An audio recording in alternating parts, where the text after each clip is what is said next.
I met Maynard Jackson in 1950, either 6 or 7, after he had completed his first year of law school. And he decided, because he had graduated, because he'd gone to college when he was 15, and had graduated from college when he was 19, he felt he needed to let his age catch up to his ambition. So he came to Cleveland. His uncle was the director, was head of the,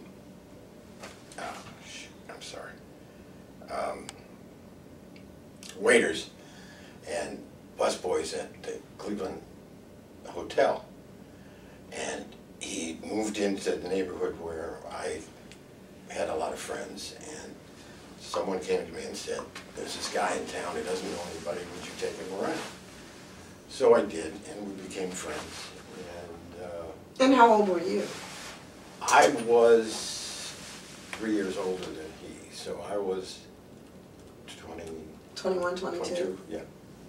So you met him early in your life. Right. And some of the things I remember fondly about him was he was, for a man his size, the best dancer I'd ever seen. And he joined my mother's church and sang in the choir and had a wonderful singing voice.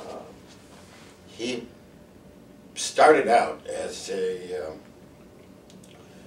busboy at a country club, and he left the country club because he decided that he should organize the waiters into a union. And so he had to leave. So in the tradition of his uncle. Mm-hmm. So he had to leave. So now how long did he stay in Cleveland? He stayed in Cleveland 2 years, and then he went to Buffalo. He started selling Collier's books door to door, and he says that was the beginning of his political career. And he became an area supervisor, and the main office for them was in Buffalo, so he moved from Cleveland to Buffalo. He seems so out of place in Cleveland and in Right. Buffalo. I mean, am I making that up, or? No, he was kind of out of place, but he took over, as he is likened to do, and we developed a group of friends, and the friends included a guy who was the artist for the Football Hall of Fame, became the artist for the Football Hall of Fame, a guy named Gary Thomas, a